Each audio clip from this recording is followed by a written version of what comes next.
I've been invited to represent the national religious sector here in Israel. That is a hefty undertaking. Just as not all secular Jews are of the same opinion about anything, so too religious Zionists have many different views. As the saying goes, 2 Jews, 3 views. While in the following words I speak for myself, it is far from being an isolated voice. Our panel has been instructed to discuss the identity of young Jews as Jews in both Israel and in the United States. We've been asked to consider particularly how the reality of the state of Israel is involved, and we were instructed to be conscious of the fact that in this context, one should not and actually cannot avoid the issue of Arabs as citizens of the Jewish state. Before commencing, I wish to make several preliminary clarifications, to lay down 2 ground rules. I do not subscribe to the postmodern concept according to which everything is relative, as if you have your narrative and I have mine, and they are of equal value. I don't buy that. There are, in the nature of things, different points of view, but dialogue can only take place between people who accept historical reality as a real thing. And meaningful dialogue can take place only among those who honestly seek to get as close as possible to the objective truth that is out there somewhere. It doesn't mean that they're going to agree, but in order to dialogue, you have to start with some sort of common ground. That's number 1. Number 2, much confusion can be avoided if we commence by pointing out that Jewish identity is defined differently in the United States and Israel. In the United States, it is in terms of religion, while in Israel, Jewish is first and foremost a national, an ethnic definition, and a religious one only by default. Let me enlarge on this.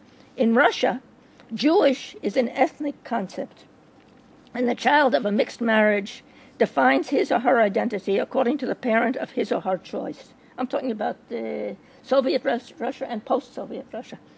This was satisfactory in a culture that was by definition without religion, and where, until the prospect of Aliyah opened up, it was hardly a privilege to be defined as Jewish. The founding fathers of Israel were for the most part from Eastern Europe, so their frame of reference respecting La'om, nationality, was according to the Eastern European understanding. The extent of the secular identity of the founding fathers was so great that even in the founding document of the State of Israel, I forget what it's called, the Declaration, they would not have God mentioned. And the compromise arrived at was Tzur Yisrael, the Rock of Israel. Clearly for them, Jewish nationality was an ethnic concept, not a religious one. But there was an immediate problem that required an immediate solution. How is one to define who belongs in and who is not part of this La'om, this nationality? How is one to define the cutoff line between Jew, who as such comes under the law of return, and non-Jew? In the absence of any other generally accepted legal criterion, the halachic criterion was adopted initially. And I repeat, this was done in spite of the secular orientation of the founding fathers. Over the years, the definition is no longer congruent with traditional halakha, and this is probably the reason, not probably, it is the reason why it has been removed from the identity card. Used to be Jewish, so on and so forth. It doesn't appear anymore. At the same time, both in the United States, where one's nationality is American, and one is Jewish by religion, even if one is an atheist, and in Israel, once one's nationality is Jewish, initially Jewish in both spheres was defined in religious terms. I do not think that this is only a question of semantics. It is significant, for it indicates a vital aspect of Judaism. In Judaism, religion has been, and still is, the major road by which our historic past travels to be transferred to the next generation via parents, teachers, rabbis, and the peer group. American Jews and Israeli Arabs as minority citizens. A comparison between an American Jew and an Arab Israeli as loyal citizens of their country is instructive. To be a good American and a good Jew at the same time, one must have unquestioned loyalty to the United States as a sine qua non. An emotional identification with the United States is also expected. The young child will be singing with fervor, "The land where my fathers died, the land of the pilgrim's pride," even while he or his parents were naturalized citizens not so very long ago. Citizenship implies loyalty to the state and the acceptance of its values, the study of and identification with its history, and no less, the learning and identifying with the country's legends and culture, like Washington and the Cherry Tree, Rip Van Winkle, etc. Like in France, the United States, and many other countries, here in Israel as well, what we're talking about are loyalty to the state of Israel and its laws, emotional identification with its culture, while at the same time preserving one's particular separate identity. This was clearly illustrated by some of my students in my course here in the Department of Education many years ago that was entitled either Jewish Educational Thought or the History of Jewish Education. I permitted my Druze students to write as their term paper, Druze Education in Israel, or rather the influence of the State of Israel on Druze education. The papers I received reflected obvious pride in the students' army service, and loyalty to the State of Israel was clear. Included in one of these papers was a picture of the writer in his army uniform, which was pasted there. And another wrote, "There is a Druze proverb, to live among a people for 40 days is to become like them."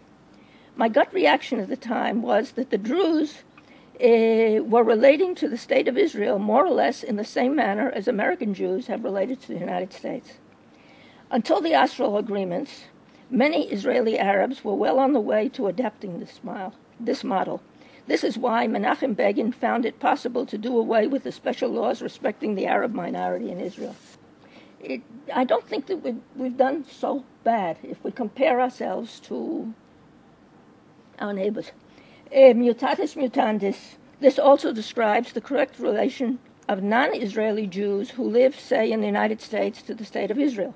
As Philo of Alexandria, my special area of expertise, who lived in the time of Hillel and the Havadil of Jesus, has described this relationship is as fatherland and motherland, respectively, and enjoined loyalty to both. The problem is clearly very, very old, 2,000 years in any event. Education for Israeli citizenship. Obviously, or perhaps not really so obviously, education for Israeli citizenship is not the same thing as teaching pupils to be loyal Jews. Once I asked my students in that course, what makes an Israeli a good Jew? The immediate, almost reflex reaction was to be a loyal Israeli. I then looked around and said that there are in the class at least half a dozen students who I presume are loyal Israelis, but they are not Jewish, so there must be something else involved. It is that something else that unites Israeli and American Jews. What this is what J.P. Sanders has long ago called common Judaism, or perhaps it might also be called core Judaism. Although Israeli Jewish youngsters have a head start respecting their Jewish identity, for they know Hebrew and are familiar with the Jewish calendar, this program is no less relevant to them than to their American counterpart. It is important for our dialogue to acknowledge that it is an optical illusion to consider Israelis necessarily less culturally assimilated than their opposite, assimilated to the big world, to not self-identifying as Jews, than their opposite number in the United States. There is less opportunity to intermarry, but the basic values of about a third of the population are hardly Jewish. I don't go into details because without time. And what aggravates this problem is that an unduly large part of this assimilated third belongs to the upper crust of opinion leaders. What remains to be related to is my approach as a religious Zionist to the state as it is today, and ancillary to this, Messianism. Israel is, by definition, a Jewish state. It was created as the fulfillment of the messianic dream of return to Zion, for which Jews have been praying ever since the first temple was destroyed. Alternatives such as Mordechai Emanuel Noah's attempt in the U.S., there was such a thing, and Birobidzhan in Russia have been tried and found wanting. and the Zionist movement was split down the middle over the issue of accepting Uganda as a temporary haven for Jews. But it was rejected. Zionism is connected by an umbilical cord to the land of Israel. Both the actual return to Zion and the more than thrice daily prayer to return have been with us long before Herzl, the Biluim, etc. And by the very beginning of the 19th century, there was a Jewish minority in the city of Jerusalem, between the walls. That lasted until it fell in the War of Independence, when it was made Judenrein. And there are other places also with the same result. Was all this sparked by messianic dreaming? Of course it was.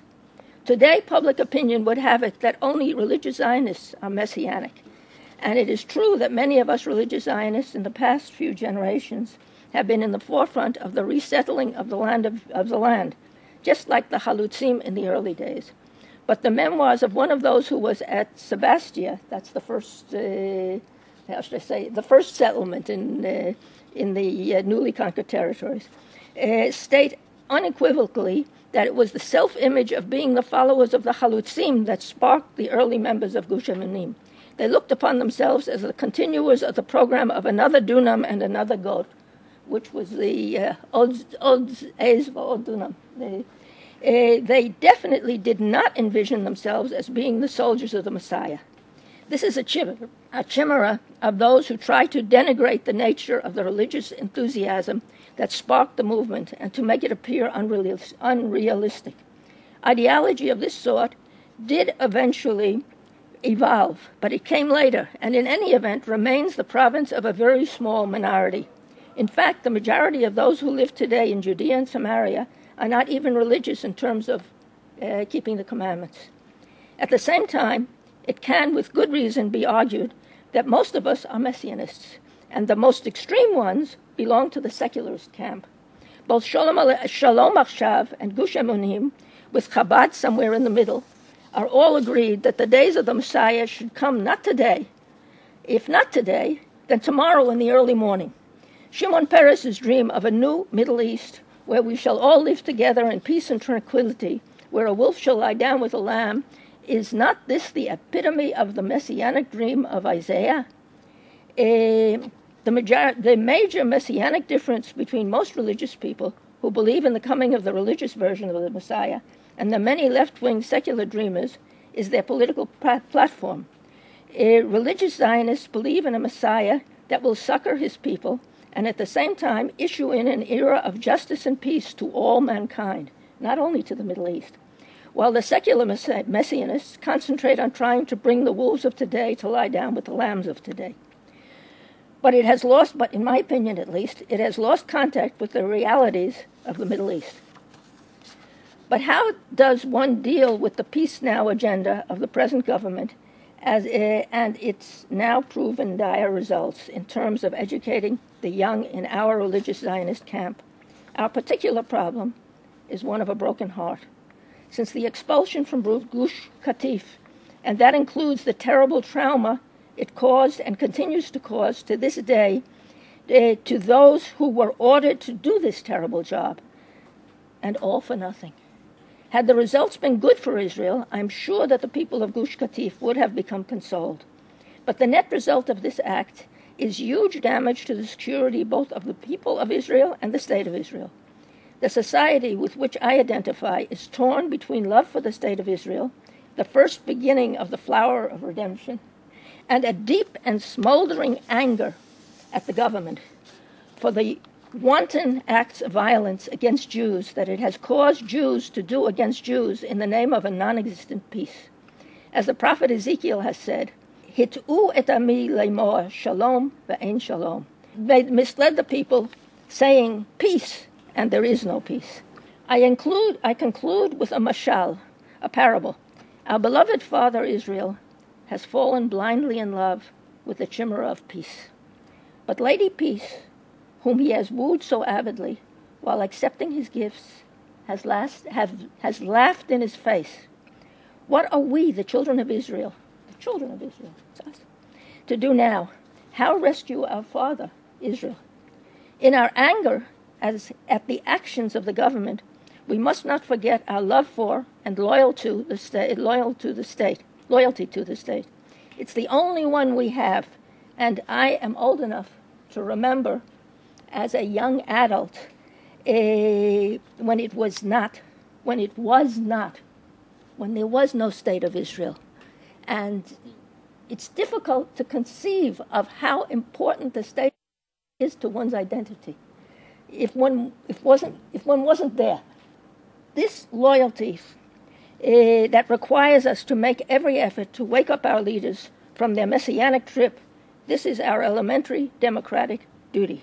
A summary. As a prolegomenon to the discussion of the identity of young Jews as Jews in both Israel and in the United States, we made the following points. Meaningful dialogue can take place only between those who believe that there exists an objective truth out there somewhere.